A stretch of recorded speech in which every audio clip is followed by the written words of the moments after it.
नमस्कार मु दीपक सेनापति। आज शुणा गोटे पुरातन कहानी जे झियो लंका जिणिला।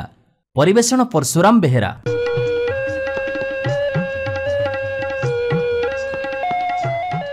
दंतपुर राज्य रे हेमंत बोली जने राजा थिले। तांको राणी को ना होची भावलीला। राजा को मन कहीं केजाणी संसार रे लागिलानी। से बैरागी हेले। दिन राति ईश्वरनाथ को ध्यान कले। एणे राज्य खिनी खराब हो गला। मेघनाद पाचेरी भाजी पड़ा। नौर को जंगल माड़ी बसिला। कोईली परिवारी जी जुआड़े थिले समस्ते नौर छाड़ी पलैले। केते वर्ष पर राजा ध्यान भांगिला। घर को फेरी देखिला बेलू नौर भितरे शंखचूड़ नाग खेलुची। राणी पोखरी की घोड़ा दल माड़ी बसी। अरमा जंगल भितरे उआस फाटिकी आँ करिची। ता भितरे पुणी शियाली लतार डंक एपटे फुटिकी सेपटे बाहरी। राणी भावलीला ए सबू भाविकी चिंतारे सुताखियो फली हेलेनी। प्रजापाटक करदबा तो दूरर कथा दुआर माटी माडुनांती। ए सबू देखि राजा मन कौन हो गला। से सांगे सांगे नारद को सुमरणा कले। नारद आसन टलमल हैला। से अंटा सड़खी आखि बुझी घड़िए ध्यान रे बसी जानिले जे हेमंत राजा ताकू सुमरणा करुचंती। से सांगे सांगे ढिंकी बाहन रे बसी दंतपुर रे पहुंचिले। हेमंत राजा तांकू बहुमान्य कले। हलदी पानी रे गोड़ धोईदेले। फूल चंदन देले। रत्न सिंहासन रे बसई कुशल पचारिले। नारद कहिले मते कहीं सुमरणा कल आग कुह। राजा कहिले आपण मो अवस्था तो देखुचंती महाभाग। बण को मु तपस्या करने को जाइथिली। एबे मु फेरिकी देखुची मो घर बण हो जाइछि। नारद 1200 कोदालिया 1300 कुराड़िया जरीपाईक हाथ रे बण जाक सफा करेइले। राजा पुरोहित आउ 8 वर्षिया लक्षे ब्राह्मण आनी नौर प्रतिष्ठा करेइले। दिने राजा नगर बुली बाहरिले। चित्रमुंडा हाथी आगरे चलिले। छतर बैरख भितरे हाथीदांत पालिंकी रे राजा विजे होउथिला बेले नितेई धोबणी महिला लुगा गंडीरा धरी आसुथिला। आउ दुआरे छिड़ा हेइथिबा स्त्री लोक कानरे फुसफुस करी कहिला मला मला सकाळु ए अलक्षणा मुहटा काहेकि चाहिली के जानी। आज दिन जाक कौन घटिबो किए जानिछि।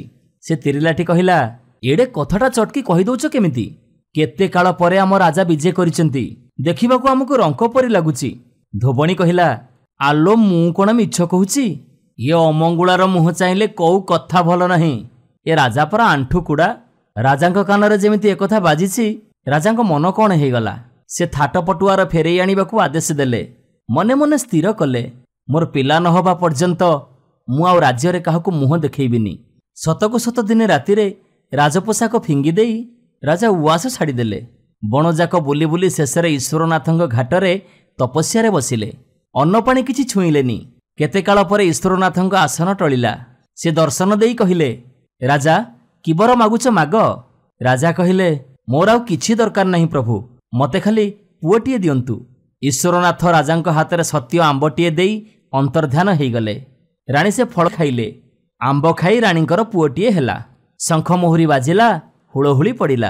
राजांकर पुओ होइछि बोली चारिआडे महोत्सव लागिगला। 21 दिन पिलाटीर नाँ देले ललित। एणे गंगाजल राज्य 12 ऋषियाणींकर झीयटीए हेला। ता नाँ देले कला तुलसी। ता रूप झटकरे घर आलुओ होईगला। झीयर बाहाघर बयस हेलारु 12 ऋषि झीय पई बर खोजिबाकू बाहरिले। एतिकी बेले नारद आसी पहुंची कहिले तम जेमा पई बर दंतपुर रे अछि। जेमिति रूपर सेमिति गुणर। सी होउछि हेमंत राजांक पुओ ललित। 12 ऋषि कहिले किंतु से आम समाजकंद नुहंती। सेठी आमे झियो को बाहा दबुनी।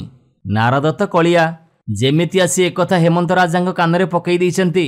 राजा रागिकी निया बाण साज साज रड़ी रे चौदिग कंपिला। नगरे नगरे डेंगुरा दियागला। गंगाजल राज्य संगरे युद्ध हब। अस्त्र शस्त्र घेनी बाहरी आस। राजांक आज्ञारे पाइक माने हाथी रे बसेले। निजे राजा पालिंकी रे विजे कले। तुरी भेरी बाजिला। सैन्य माने गंगाजल राज्य उपरे चढ़ऊ कले। ए सब देखि लोक माने छानिया हो गले। या परे 12 ऋषि आउ ऋषियाणी हेमंत राजांक पाद तले पड़िले। कला तुलसी को देई शरण पशिले। ज्वाई को राज्यरु अधे यौतुक देले। ललित यौतुक राज्य रे राजा हेकी रहिला। दंतपुर को आउ फेरिलानी। एथिरे राजा राणी बड़ विमुख हेले। पुत्र चिंतारे अन्न जल छाड़ी बसिले। ललित को लोक माने बुझे सुझे थकिले हेले किछि फल हेलानी। दिने स्वर्गर देवी श्री सुबनाथी कापुरिया मानंकु मर्त्य को पठेइले। कहले मर्त्यर खबर सब बुझिकी आसी मते कुह। कापुड़िया माने ଭିକାରୀ ବେଶରେ ଥାଳ ଧରିକି ବୁଲିଲେ। ସେମାନଙ୍କୁ ଦେଖି ଲୋକମାନେ ଦୂର ଦୂର ମାର ମାର କଲେ। କିଏ ଘଉଡ଼େଇ ଦେଲା, ଆଉ କିଏ କହିଲା ଏ କାଙ୍ଗାଳ ଗୁଡ଼ାକ ଟିକେ ଖୋଇ ପେଇ ଦେବେନି, ଆଉ କିଏ କହିଲା ଏମାନେ ଦିନରେ ଭିକ ମାଗନ୍ତି ଆଉ ରାତିରେ ଚୋରି କରନ୍ତି। କିନ୍ତୁ 12 ଋଷି ଆଉ ଋଷିଆଣୀ ଏମାନଙ୍କୁ ଭାରି ମାନ୍ୟ କଲେ। ବହୁତ ଲୁଗାପଟା ଅଳଙ୍କାର ଦେଲେ। କାପୁଡ଼ିଆ ମାନେ ଯାଇ ଦେବୀଙ୍କୁ ସବୁ କଥା କହିଲେ। ଦେବୀ ଦିନେ 12 ଋଷିଙ୍କ ଯଜ୍ଞକୁଣ୍ଡରେ ଦେଖାଦେଲେ। ତାପରେ ଋଷିଆଣୀଙ୍କ କୋଳକୁ ଡେଇଁ ପଡ଼ିଲେ। ଋଷିଆଣୀ ଅନ୍ଧ ହେଇଥିଲେ। ତାଙ୍କର ଆଖି ଫିଟିଲା, ହାତ ଗୋଡ଼ ପୋଡ଼ି ଯାଇଥିଲା, ପୁଣି କଅଁଳିଲା। ଋଷିଆଣୀ ଦେଖିଲା ବେଳକୁ ତାଙ୍କ କୋଳରେ ପୁଅ ନୁହଁ, ଝିଅଟିଏ। ଝିଅରେ ଆମର କାର୍ଯ୍ୟ ନାହିଁ, ଚାଲ ଗୋଟେ କାମ କରିବା, ୟାକୁ ପାଣିକୁ ଫିଙ୍ଗିଦେବା। ଋଷିଆଣୀ କହିଲେ, ଅଜ୍ଞାନ ବାଳୁତ ସେ କ'ଣ ଜାଣିଛି, ତାର ବା ଦୋଷ କ'ଣ? ଯଦି ତମକୁ ଅଡ଼ୁଆ ଲାଗୁଛି ତାହେଲେ କାହାକୁ ଦେଇଦିଅ, ହେଲେ ତାକୁ ମାରିବ କାହିଁକି? ଅନ୍ଧାର ରାତି, ନଅରର ଲୁହା କବାଟ ଧଡ଼ ଧାଡ଼ ଫିଟିଗଲା। ଋଷିଆଣୀ ଦେଖିଲେ ହେମନ୍ତ ରାଜାଙ୍କ ରାଣୀ ଭାବଲୀଳା ଶୋଇଛନ୍ତି। ତାଙ୍କରି କୋଳରେ ଝିଅଟିକୁ ଦେଇ 2 ଜଣ ଫେରିଆସିଲେ। ଲୁହା କବାଟ ମନକୁ ମନ ପୁଣି ପଡ଼ିଗଲା।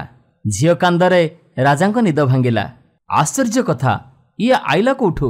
ନିଶ୍ଚୟ ଆମକୁ ଭଗବାନ ଦେଇଛନ୍ତି। ଧାଇ ଆସି ନାଇ କାଟିଲା, ଏନ୍ତୁଡ଼ି ଜଳିଲା, 21 ହେଲା, ନାଁ ଦିଆହେଲା ଶ୍ରୀ। ଶ୍ରୀ ପାଠ ପଢ଼ିଲା, ଖଣ୍ଡାବାହି ଶିଖିଲା, ସମୁଦ୍ରରେ ନାବ ବୋହିଲା, ଆଉ ବଣକୁ ଶିକାର କରିବାକୁ ଗଲା। ଦେଖୁ ଦେଖୁ ଶ୍ରୀ ସବୁ ବିଦ୍ୟାରେ ପାରଙ୍ଗମ ହେଲା। ଦିନେ ସେ ରାଜା ହେମନ୍ତଙ୍କୁ କହିଲା, ବାପା, ମତେ ହୀରା ଲୀଳା ମୋତି ମାଣିକ ଦିଅ, ଦନ୍ତାମନ୍ତ ହାତୀ ଦିଅ, ଉଡ଼ଣ ବାରୁଣ ଘୋଡ଼ା ଦିଅ, ମଗର ମୁହାଁ ପାଲିଙ୍କି ଦିଅ, ନାଟୁଆର ଝିଅ ଦିଅ, ଭାଟୁଆର ପୁଅ ଦିଅ, ତମ୍ବୁ ଘର ପାଲ ଘର ଦିଅ, ନାଗରା ତାମସା ତୁରୀ ରଙ୍ଗସିଙ୍ଗା ଦିଅ, ମୁଁ ବୋଇତରେ ବୁଲିବି, ଦରିଆ ମତେ ହାତ ଠାରି ଡାକୁଛି। ହେମନ୍ତ ରାଜା ଶ୍ରୀର ପିଠି ଆଉଁସି କହିଲେ, ମାଲୋ, ଝଡ଼ ତୋଫାନର ଦାଉଘାତ ଅଛି, ମଗର କୁମ୍ଭୀର ଅଛନ୍ତି, ତୁ ପାରିବୁନି। ଶ୍ରୀ କହିଲା, ମୁଁ ତ ତୋଫାନ ପରି ଉଡ଼ିବି, ଲହଡ଼ି ପରି ଡେଇଁବି, ମତେ ଅଳସ ଜୀବନ ଭଲ ଲାଗୁନି, ଲବଣୀ ପିତୁଳା ପରି ହେବିନି, ତୋଫାନ ମୋ ମେରୁହାଡ଼ରେ ବଳ ଭର୍ତ୍ତି କରିଦବ। ରାଜା ରାଜି ହେଇଗଲେ। ସବୁ ଦରବ ସଜା ହେଲା। ତାପରେ ଶ୍ରୀ 16 ଖଣ୍ଡ ବୋଇତ ଧରି ଦରିଆରେ ଯାତ୍ରା ଆରମ୍ଭ କଲା। ବାଟରେ ସେ କାୟା ବଦଳେଇଲା। ବୋଇତ ସବୁ ଯାଇ ସିଂହଳ ଦ୍ୱୀପରେ ପହଞ୍ଚିଲେ। ଶ୍ରୀର ହାତୀ, ଘୋଡ଼ା ଆଉ ସୈନ୍ୟ ସାମନ୍ତ ଯାଇ ସିଂହଳ ରାଜାଙ୍କ ତୋଟା, ଗୁଆବାଡ଼ି, ନଡ଼ିଆବାଡ଼ି ସବୁ କାଟି ପକେଇଲେ। ଗଙ୍ଗା ଯମୁନାର ବନ୍ଧ କାଟିଦେଲେ। ଆଉ ଘୋଡ଼ା, ହାତୀମାନେ ଧାନ, ବିରି, ମୁଗ, ସୋରିଷ, କୋଳଥ ସବୁ ଚରିଗଲେ।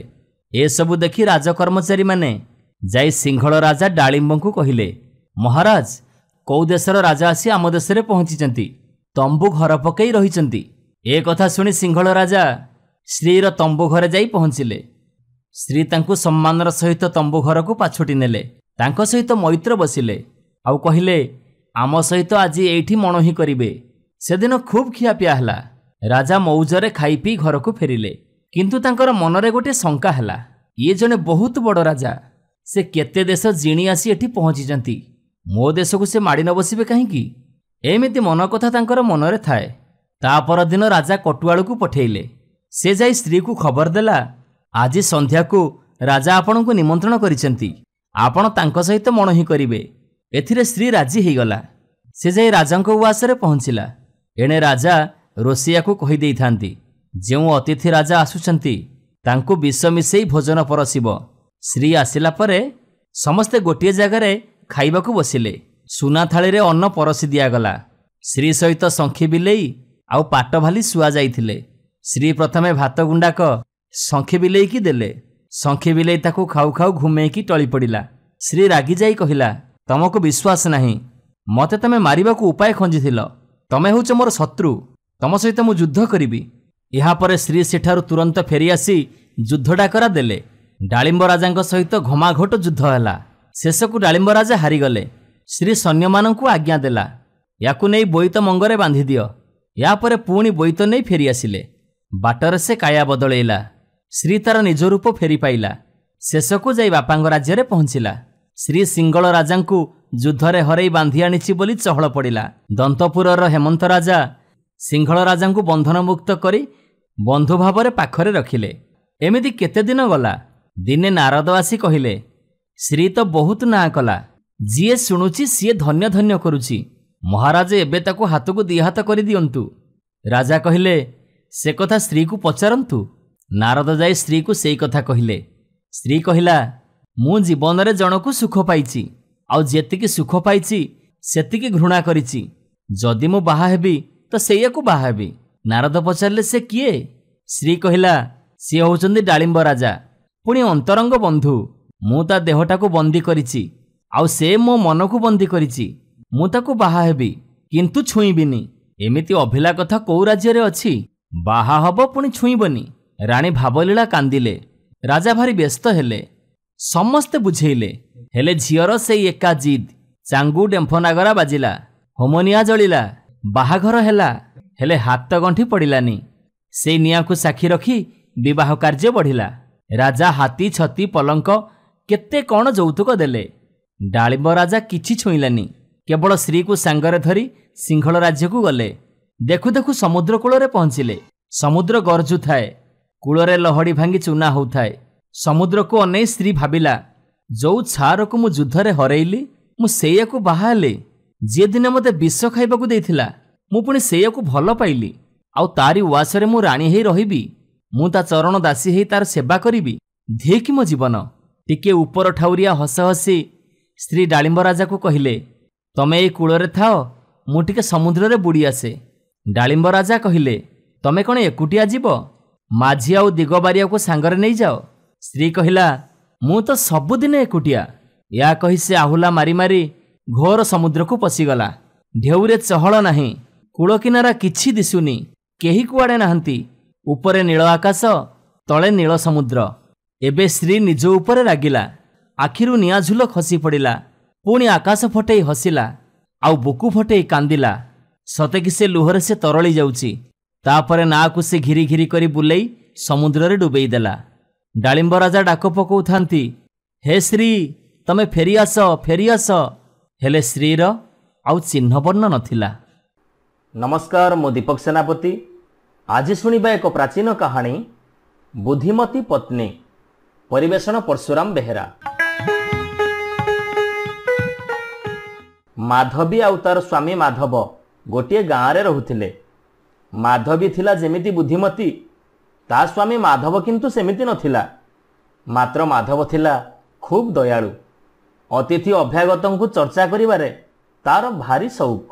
ଦିନେ ମାଧବୀ ଖୁବ୍ ଯତ୍ନର ସହିତ ରନ୍ଧାବଢ଼ା କରି ଚାହିଁ ରହିଥାଏ ତା ସ୍ୱାମୀର ଆସିବା ବାଟକୁ। ମାଧବ ହାଟରୁ ଫେରିଲା। ଦୂରରୁ ସ୍ୱାମୀକୁ ଦେଖି ମାଧବୀ ଖୁବ୍ ଖୁସି ହେଇଗଲା। କିନ୍ତୁ ସେ ଦେଖିଲା ତା ସ୍ୱାମୀଙ୍କ ସହିତ ଆଉ 2 ଜଣ ଅତିଥି ମଧ୍ୟ ଆସିଛନ୍ତି। ମାଧବ ସେମାନଙ୍କୁ ନିମନ୍ତ୍ରଣ କରି ଆଣିଥିଲା। ସେ ତାଙ୍କୁ ମୁହଁ ହାତ ଧୋଇ ଆସନରେ ବସେଇଲା। ଏ କଥା ଦେଖି ମାଧବୀ ବି ଖାଦ୍ୟ ପରସି ଦେଲା। ମାଧବ ସେମାନଙ୍କୁ ବିଞ୍ଚଣା କରିବାକୁ ଲାଗିଲା। ଅତିଥି 2 ଜଣ ଖାଇ ପିଇ ଆନନ୍ଦରେ ବିଦାୟ ନେଲେ। ଏହାପରେ ମାଧବ ଆଉ ମାଧବୀ ଖାଇବା ପାଇଁ ବସିଲେ। ମାତ୍ର ସେମାନଙ୍କ ପାଇଁ ଅଳ୍ପ କିଛି ଖାଦ୍ୟ ବଳକା ଥିଲା। ତଥାପି ସେମାନେ ସେଇତକ ଖାଇ ବିଶ୍ରାମ ନେଲେ। ତା ପରଦିନ ସେମିତି ମାଧବ ବାହାରକୁ ଗଲା, ଆଉ ଫେରିବା ବେଳକୁ 2 ଜଣ ଅତିଥିଙ୍କୁ ସାଙ୍ଗରେ ଧରି ଫେରିଲା। ସେମାନେ ବି ସେମିତି ଖାଇ ପିଇ ବିଦାୟ ନେଲେ। ଏନେ ସ୍ୱାମୀ ସ୍ତ୍ରୀ ଦୁହେଁ ଅଳ୍ପ 2ଟା ଖାଇ ଚୁପ୍ ରହିଲେ। ଏ ଘଟଣାରେ ମାଧବୀ ଖୁବ୍ ଦୁଃଖିତ ହେଲା। ସେ ମନେ ମନେ ଭାବୁଥାଏ, ମୋର ସ୍ୱାମୀ ଖୁବ୍ ଦୟାଳୁ ଆଉ ଅତିଥି ପରାୟଣ, ହେଲେ ସେ ଚିନ୍ତା କରିବା ଦରକାର, ହେଲେ ଆମ ପାଖରେ ସେହି ପରିମାଣର ଖାଦ୍ୟଦ୍ରବ୍ୟ ନାହିଁ ଯେ ଆମେ ପ୍ରତିଦିନ ଅତିଥି ସେବା କରିବା। ପରଦିନ ମାଧବୀ କାନ୍ଥରେ ଟଙ୍ଗା ହୋଇଥିବା ତାଙ୍କ ଶାଶୁଙ୍କର ଏକ ଫଟୋ ପାଖରେ ଠିଆ ହୋଇଥାଏ। ଏତିକି ବେଳେ ମାଧବ ଆସି ସେଠାରେ ପହଞ୍ଚିଲା ଆଉ କହିଲା, ଆରେ ମାଧବୀ, ତମେ ଜାଣିଛ ନା, ଆଜି ଦିନରେ ଆମ ମା ଆମ ପରିବାରର ସେଇ ଶସ୍ୟପେଶା ପୁଆକୁ ପୂଜା କରୁଥିଲେ। ଏ ପୁଆରେ କୁଟାଯାଇ ଧାନ ଇତ୍ୟାଦି ଶସ୍ୟରୁ ଚୋପା ଛଡ଼ାଯାଏ। ଆଉ ମୋ ମା ଭାବୁଥିଲେ ଯେ ଏହାକୁ ପୂଜା କଲେ ଆମ ଘରୁ ଖାଦ୍ୟଶସ୍ୟ ଆଦୌ ସରିବନି। ମାଧବୀ କହିଲା, ତାହେଲେ ଚାଲ ଆମେ ବି ସେଇ ଶସ୍ୟପେଶା ପୁଆକୁ ପୂଜା କରିବା। ମାଧବ କହିଲା, ବାଃ, ଇଏ ତ ଭଲ କଥା। ମୁଁ ଆଜି ବି କେତେଜଣ ଅତିଥିଙ୍କୁ ଡାକି ଆଣିବି। ତମେ ସେମାନଙ୍କୁ ଖୁବ୍ ଭଲ କରି ଚର୍ଚ୍ଚା କରିବ, ଆଉ ମୋର ଫେରିବାରେ ସାମାନ୍ୟ ବିଳମ୍ବ ହୋଇପାରେ। ଏତିକି କହି ମାଧବ ବାହାରକୁ ଚାଲିଗଲା। ମାଧବ ଚାଲିଯିବା ପରେ ମାଧବୀ ସେଇ ଶସ୍ୟପେଶା ପୁଆକୁ ଭଲ ଭାବରେ ଧୋଇ ସଫା ସୁତୁରା କରି ଗୋଟେ ଫୁଲହାର ପିନ୍ଧେଇଲା। ଅଳ୍ପ ସମୟ ପରେ ତାଙ୍କ ଦ୍ୱାର ପାଖରେ 2 ଜଣ ଅତିଥି ଆସି ପହଞ୍ଚିଲେ। ସେମାନେ ଦେଖିଲେ ଏଠି ଘୋରଣା ପୁଆକୁ ପୂଜା କରାଯାଉଛି, आश्चर्य होई सेमाने पचारिले, अच्छा तमे ये पुआ को काहेकि पूजा करुच? ए कथा सुनी माधवी टिके हसिला। से पुआ को हाथ रे धरी कहिला, एहा एक खूब चमत्कारी पुआ। एइटी प्रतिदिन सामान्य टिके टिके रक्त पिए। एणु मोर स्वामी प्रतिदिन किछि किछि अतिथि को निमंत्रण करी आनंती। आउ खिया पिया पूर्वरु सेमानंको मुंड को ए पुआरे पिटंती। एई कथा सुनी अतिथि दी जण छानियारे पळै जिबाकू बाहरिले। सांगे सांगे माधवी कहिला, अरे अरे तमे माने डरुछ काहेकि? सेमिति जोर रे पिटा हबनी मो, मात्र धीरे धीरे 3 पहार। एई कथा सुनु सुनु अतिथि दी जण केमिति सेठारु जिबे बोली बाट पाइलेनी। एबे माधवी खुशी हेई ता स्वामी बाट को चाहि बसी थाए। सेही क्षणी माधव आसी पहुंचिला। देखिला से पठेइथिबा अतिथि दी जण नाहंती। से जानिला जे सेमाने न खाइकी पळै जाइछंती। से माधवी को पचारिला, माधवी सेमाने न खाइकी चली गले काहेकि? माधवी कहिला, से अतिथि दी जण कहिले कि एई पुआटी को आमे नबु। मु सेमानकु कहिले कि ना ना एईटा को देई हबनी, काहेकि ना ये होउची आम सासुंकर ठाकुर पुआ। ये आम घरे पूजा पाउचंती। एई कथा सुनी सेमाने रागिकी न खाइकी चली गले। एबे माधव कहिला, अतिथि मागिथिबा जिनिस दबाकू मना करंतिनी। एणु मु जाउची एईटा को नै सेमानकु देई देबी, आउ सेमानकु ससम्माने फेरई आनिबी। एतिकी कही माधव पुआटी को धरी धाइला। किछि दूर गला परे से दी जण अतिथि को देखि डाक पकेइला, हो भाई माने एई नियो नियो एई पुआ नै जाओ। अतिथि दी जण पछकु चाहि देखिले माधव सेई विशाल पुआटी को धरी तांको पछरे धाइची। सेमाने भाबिले एबे से निश्चय दौड़ी आसी आम मुंड को पिटिबो। एणु सेमाने छानियारे प्राण विकल रे धाई पळैले। एई घटना को अतिथि दी जण आउ काहाकू काहाकू कहिबाकू भी लागिले, जहा फल रे आउ केतेक गपुड़ी लोक कहिले कि हाँ हाँ माधवर स्पेशल अतिथि चर्चा एबे भारी लोकप्रिय हो जाइछि। से केवल अतिथिंक मुंड को घोरणा पुआरे पिटुची, आउ पेट भरी खाइबाकू दउची। पहाड़ भी बेसी नुहम, मात्र 3 पहाड़। यही कथा सुनी लोक माने एका बेले के ताटका। एहा पर ठारू माधव जेते अतिथि को डाकिले भी ता घर को आउ केही आसु नाहंती। एबे माधवी किंतु भारी खुशी। सेई दिन ठारू स्वामी स्त्री दी जण खुशी रे बसी पेट पूरा देटा खाई पारुचंती। नमस्कार श्रोता बंधु, जदि आपण मानकु आम गप भल लागु थाए, आपण को मन को छू थाए, तेबे लाइक करंतु, सब्सक्राइब करंतु। सुंदर सुंदर कहानी नहीं आमे पुणी आपण पाखरे आगो को आसीबु। आपण सब्सक्राइब करिवा परे बेल आइकन को दबाइबा पई केबे भी भूलिबेनी। जय जगन्नाथ।